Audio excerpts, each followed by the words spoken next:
अभी तक का सबसे बड़ी खबर ये है कि खेसारी लाल यादव आरजेडी प्रत्याशी खेसारी लाल यादव अभी छोटी कुमारी बीजेपी प्रत्याशी हैं जो कि उससे बिल्कुल पीछे चल रहा है। आपने बिल्कुल सही सुना कि खेसारी लाल यादव जो कि आरजेडी प्रत्याशी हैं अभी बीजेपी प्रत्याशी छोटी कुमारी से काफ़ी पीछे चल रही है।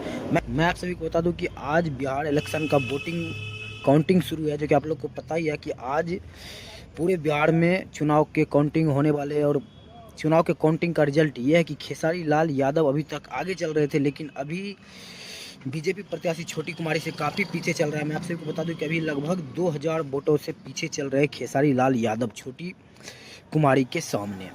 तो अभी तक का सबसे बड़ी खबर यह है कि खेसारी लाल यादव छोटी कुमारी से 2000 वोटों से पीछे चल रहा है। और बात करें ज्योति सिंह का, तो ज्योति सिंह भी काराकाट से पीछे चल रहे हैं, अभी तक आगे नहीं निकले हैं, जो कि सुबह से ही ज्योति सिंह काफ़ी पीछे चल रहा है। रितेश पांडे कभी आगे जा रहे हैं, कभी पीछे चल रहा है, जो कि जन स्वराज प्रत्याशी है।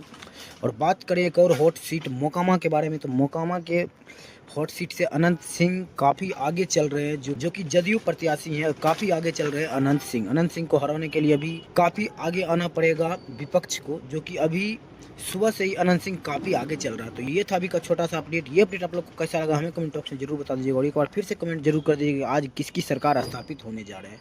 मिलते हैं किसी अगले अपडेट के साथ, तब तक के लिए बाय।